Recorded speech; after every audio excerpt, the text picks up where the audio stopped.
Hi, people! Сейчас я вам покажу, что стучит на мелких ямках, на камушках, на гравии и так далее. В общем, мелкие ямки. Я сначала думал, что это амортизаторы стучат.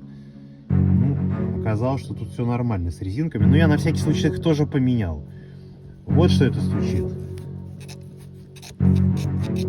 Вот этот звук поганый. Там нормально. А вот тут вот засада. Что теперь с ними делать? Менять целиком железяку? Как-то нерационально. А перевтуливать эти резинки?